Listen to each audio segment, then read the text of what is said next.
안녕하십니까. 아나운서 이주입니다. 경기도의회는 제10대 의회부터 교육상임위를 교육행정위원회와 교육기획위원회로 분리해서 운영하고 있는데요. 오늘은 교육행정위원회 남종섭 위원장님 모시고 자세한 얘기 나눠보도록 하겠습니다. 위원장님 안녕하세요. 안녕하세요. 네, 반갑습니다. 반갑습니다. 네, 먼저 교육행정위원회의 주요 역할 및 올해 주요 현안 사항에 대한 설명 부탁드리겠습니다. 예, 저희가 10대 들어오면서 교육행정위원회와 교육기획위원회가 이렇게 상임위가 두 군데로 분리가 됐는데요. 그냥 말하자면 교육기획위원회는 교육과정과 정책을 논의하는 곳이라면 교육행정위원회에서는 시설, 학생 지원, 행정 지원 여러 가지 다방면에 있어서 지원하는 그러한 사업들을 다루고 있는 곳이라고 이렇게 말씀드리고 싶고요.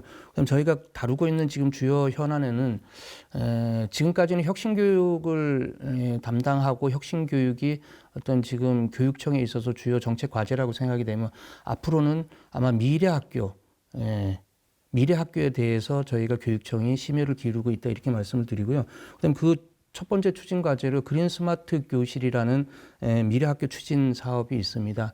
40년 이상 된 낙후된 그 학교들을 미래학교로 지향적으로 바꿔나가는 그러한 그 사업이 있고요. 그다음에 제가 이번에 그 조례 제정을 통해 가지고 학생 통합 지원 관련해 가지고 저희 상임위에서 적극적으로 지금 활동하고 있다라고 이렇게 생각이 되고요. 그다음에 직업계 고등학교 강화에 대해서 저희 그 행정위원회에서 굉장히 그 신경을 쓰고 있는 부분입니다. 먼저 번에 경기도와 경기도교육청 그리고 그 중기노동청에서 MOU를 맺어서 고교 취업 관련해 가지고 굉장히 활성화시키겠다 이렇게 말씀을 주셨는데요.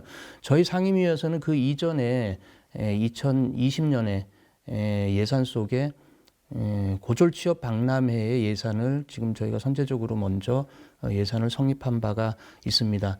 저희가 학력 중심 사회에서 좀 탈피를 하려면 누구나 자유롭게 고등학교를 졸업하고서도 취업이 자유로운 어떤 그러한 좀 그 사회가 되어야 되는데요.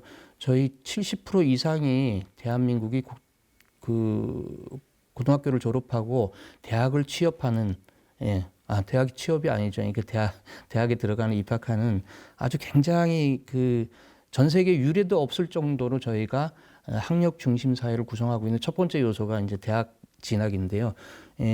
저희가 이제 고졸 취업도 저희가 눈여겨서 봐야 되고 다양하게 그러니까 학교와 무관하게 아이들이 자기가 원하는 진로와 그다음에 취업을 위해서 사회가 받아줘야 된다 이렇게 그 생각이 하고요.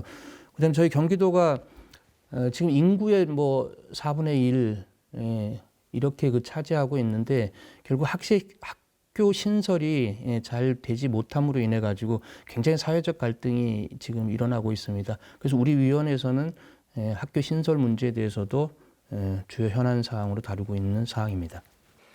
네, 위원장님께서는 이 교육행정위원회가 교육시설과 행정 등을 다루고 있다고 설명을 해주셨습니다. 네, 다음으로는 그 정형화된 교육의 틀에서 벗어나 이 창의력을 높이는 혁신적인 경기 미래의 교육을 위해서 이 추진하고 계신 방향과 계획에 대한 설명 부탁드리겠습니다. 네, 좀 전에도 말씀드렸듯이 그린 스마트 스쿨 사업, 미래 학교 사업 지금 저희가 가장 현안으로 다루고 있는 그 문제고요. 미래 사회에 우리 학교가 어떻게 적응해 가느냐, 학교에서 무엇을 준비할 것이냐. 그래서 학생들이 좀 자유롭고 창의력을 길러가면서 하는 그 미래 교육의 방향을 지금 잡아가고 있다 이렇게 좀 말씀드리고 싶고요. 그다음에 학력 중심 사회를 좀 저희가 좀 타파를 해야 되겠다. 아이들이 사실 진로에 있어서 굉장히 고민되고 두려워하고 있는 그 실정인데요. 저희는 좀 획일화된 교육으로 인해 가지고 모두가 다 대학을 가야 된다. 그다음에 대학을 나와야지만은 이 사회에서 적응할 수 있다. 그다음에 대학을 나와야지만이 대우를 받을 수 있다. 이런 전형적인 인식에서 좀 깨워주는 게 우리 교육의 역할이 아닌가 이렇게 생각되고요.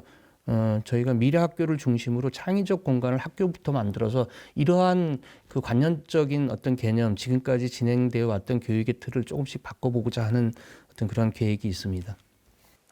네, 학력 중심 사회 타파를 중점으로 이 경기 미래 교육을 준비하고 계시다는 말씀이셨습니다.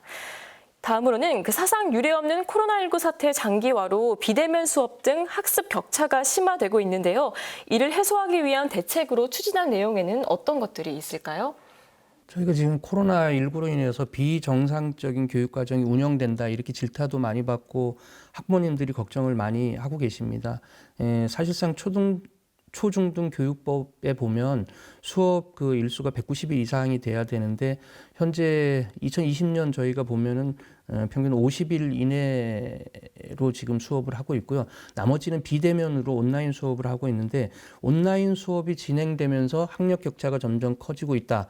그 문제는 온라인 수업도 결국은 어떤 그 수준의 격차 뭐 이런 거를 그 야기시킬 수가 있는데요. 그래서 저희가 중점적으로 하는 게 좀 저소득층 학생들에 대한 어떤 정보화 기기들이 충분하게 지원할 수 있는 어떤 그런 대책을 지금 마련하고 있고요. 그다음에 저희가 작년 같은 경우에는 꾸러미 사업을 통해서 학생 1인당 한 10만 원 상당의 이제 농산품을 지원을 한 적도 있습니다. 저희가 앞으로 이 문제를 그 해소하기 위해서 다양하게 저희가 그 시민사회의 의견과 학부모들의 의견을 지금 듣고 있고 올해도 적절하게 대처를 해나갈 생각입니다.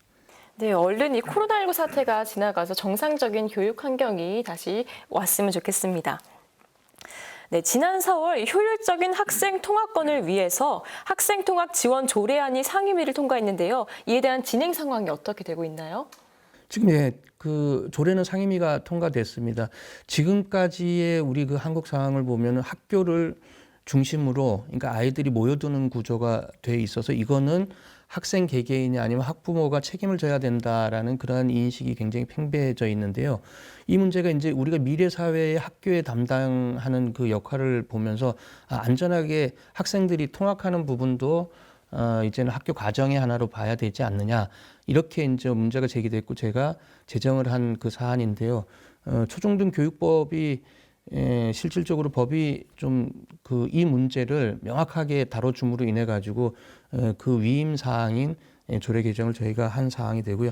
제가 광주에 좀 한번 그 통학 문제로 좀 간담회를 한 적이 있는데 그곳에서는 보통 4km, 5km를 초등학생이 등하교를 해야 되는 그러한 아주 굉장히 심각한 문제가 논의되어 있습니다.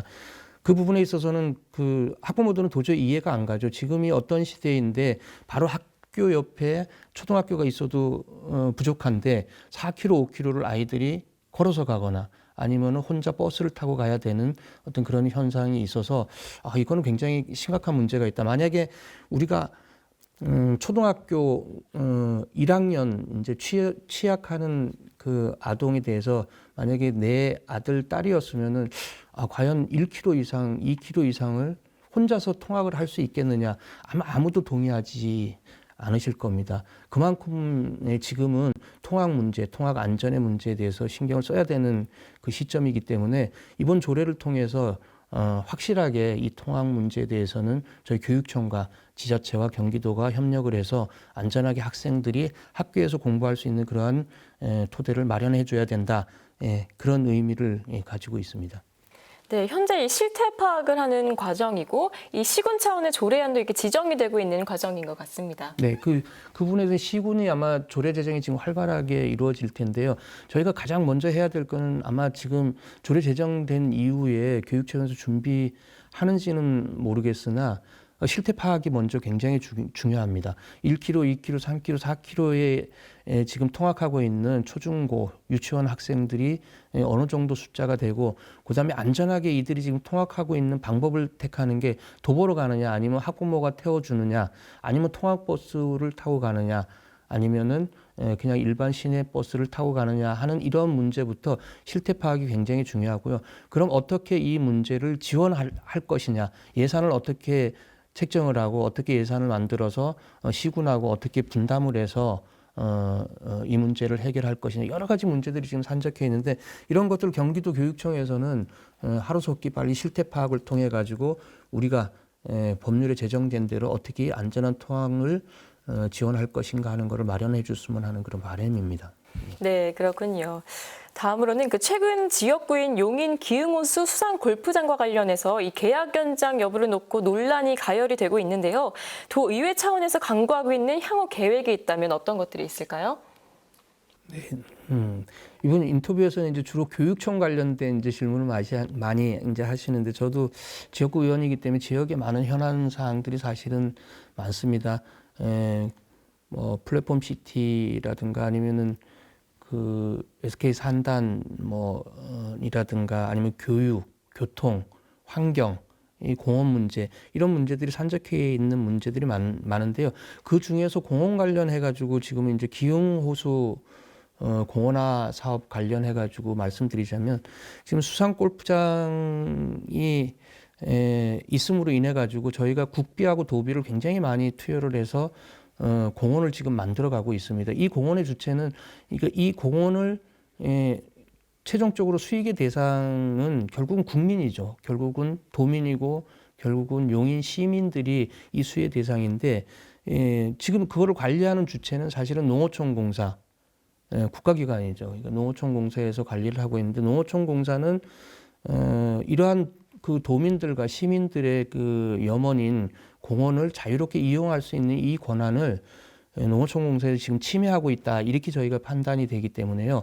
그래서 이번에 그 7월 말일자로 계약 연장이 이제 마감되는 7월 말일자로 그 연장 계약에 대해서 다시 이 공원을 시민에게 돌려줘서 편안하고 안전하게 이 둘레길을 사용할 수 있는 그 권리를 시민에게 돌려줘라. 이게 이제 저희 생각인데 그 농어촌공사에서는 국가기관임에도 불구하고 그 부분에 대해서 굉장히 부정적으로 지금 바라보고 있는 겁니다. 저희는 굉장히 이제 속상한데 이거는 시민에 대한 뭐 도전이라고 바라볼 수밖에 없습니다. 국가기관이 공공기관의 역할을 충분히 해야 되는데도 불구하고 어떤 법령적인 이유로 아니면 계약이 미리 됐다는 이유로 이거를 연장 계약을 생각하고 있다라는 부분은 저희가 동의할 수 없고요. 그래서 이 부분에 대해서 시민들에게 알리고자 저희가 5분 발언을 통해서 계약 연장 반대에 대한 목소리도 냈고요. 그다음에 1인 시위를 통해서 그 계약 연장에 대해서 반대한다라는 분명한 입장을 밝혔고요. 그다음에 용인시의 시도 의원님들께서도 전부 이 부분에 대해서 공감을 하고 거의 90% 이상의 시민들이 아마 공감이 가지 않을까 이 생각이 됩니다. 이 부분이 왜 중요하냐면요. 우리가 이제 사회가 어떤 그 민주사회로 급격하게 이제 바뀌면서 굉장히 공공의 역할을 굉장히 중요하고 사회적인 역할이 굉장히 중요한데 이 부분을 바라보는 이제 완벽한 시점이 된 것 같아요. 그러니까 전국에서 3개밖에 없는 수상 골프장이 왜 그것도 300만 인구가 활용할 수 있는 그 기흥 호수에 그곳에서 개인적 수익을 위해서 개인 기업체가 와서 그거를 사업을 하느냐 이 문제에 대해서는 앞으로 우리 사회가 저는 그렇게 가서는 안 된다라고 이렇게 생각이 됩니다. 그래서 이 부분은 저희가 반드시 시민에게 돌려줘야 될 그런 일이라고 생각하고요.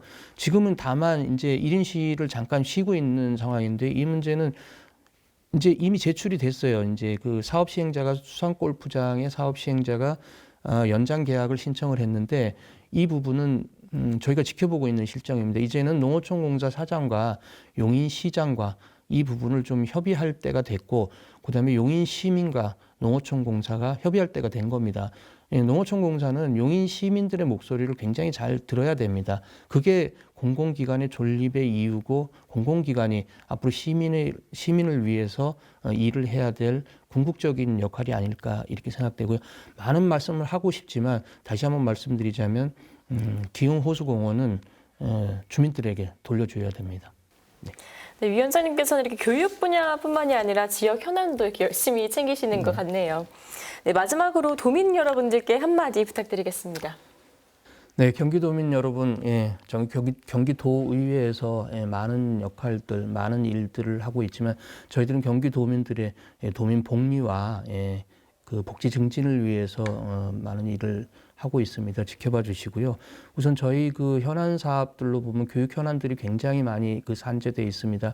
우리가 앞으로 교육을 미래 교육을 어떻게 접목시켜 가느냐, 그다음에 경기도 교육 교육이 어떻게 발전해 가느냐, 아이들이 어떻게 창의적으로 공부를 해서 어떤 미래 사회를 끌고 갈 것이냐 하는 이러한 많은 문제들을 저희 교육행정위원회에서 열심히 노력을 하고 있습니다. 그다음에 저희 상임위원회 구성의 면면들을 의원님들을 보게 되면 굉장히 다양한 분야에서 전문가적인 어떤 그런 역할을 지금 하고 있습니다. 그래서 저는 좀 저희 상임위원회 위원님들이 자랑스럽고요.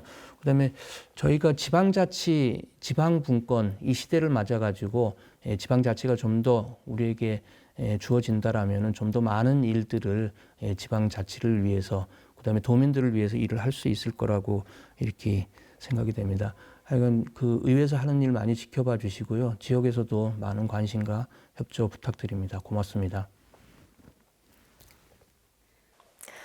네, 경기도의회 교육행정위원회 남종석 위원장님과 오늘 말씀 나눠봤습니다. 인터뷰 고맙습니다. 네, 감사합니다. 네, 오늘 인터뷰는 YBC 뉴스, 한스경제, 산경일보, 중앙신문, 시사일보, 대한투데이와 공동 진행했습니다. 시청해주신 여러분 고맙습니다.